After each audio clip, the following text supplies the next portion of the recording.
ઉમેદવાર ગોહિલ બ્રિજરાજસિંહે પોતાના વતન પચ્છેગામ ખાતે મતદાન કરીને લોકશાહીના પર્વમાં ભાગ લીધો હતો। તેમણે મીડિયા સાથેની વાતચીતમાં જણાવ્યું હતું કે જો તેમની અપક્ષ પેનલ વિજેતા બનશે તો તેઓ સંપૂર્ણપણે નાના માણસો, સામાન્ય જનતાના પડતર કામોને પ્રાથમિકતા।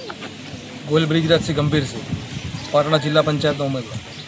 બ્રિજરાજસિંહ, કેવા પ્રકારનું મતદાન થયું છે અને કેવો માહોલ છે? અત્યારે માહોલમાં તો આમ તમે જુઓ છો તો એ માહોલની વાત કરાવી છે જ નહીં। અત્યારે ગામડા લોકોમાં એટલો બધો ઉત્સાહ છે અત્યારે કે લોકો કચાઈને જ્યાં જાઓ અહીંયા પાનું, અને બધાનો એક જ શબ્દ છે અત્યારે કે આ પાનાથી દરેકના નટ બોલ્ટ જે ટાઈટ થઈ ગયા છે વધારે પડતા ઢીલા કરી નાખવાના।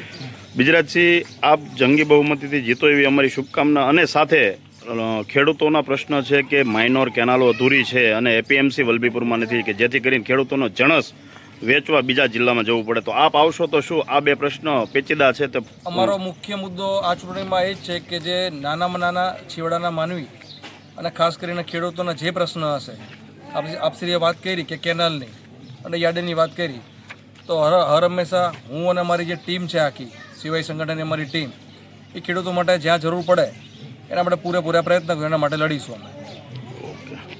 આપનું નામ? દિનેશ કુમાર લાભુભાઈ ચૌહાણ। હું 8 લુણધરા સીટમાં તાલુકા પંચાયતની સીટ લડું છું।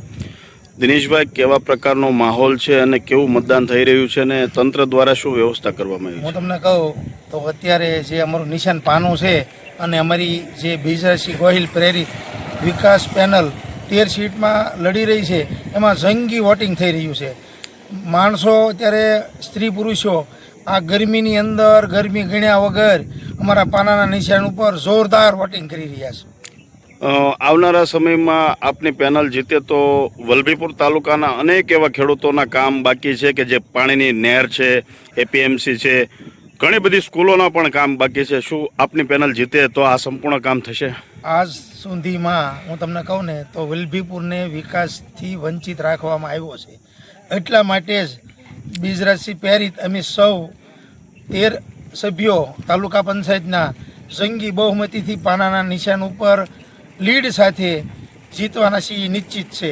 બીજું કે આપે જે વાત કરી તો વલભીપુર માટે અમે અમારી જે પેનલમાં અમારો વિજય થાય તો અમે દરેક ગામડાની અંદર જે સુખાકારીના તમામ પ્રયત્નો જે ખેડૂતલક્ષી હોય અને વિદ્યાર્થીઓ માટે અભ્યાસલક્ષી હોય, તમામ પ્રકારના અમારા પ્રયત્નો કરવામાં આવશે।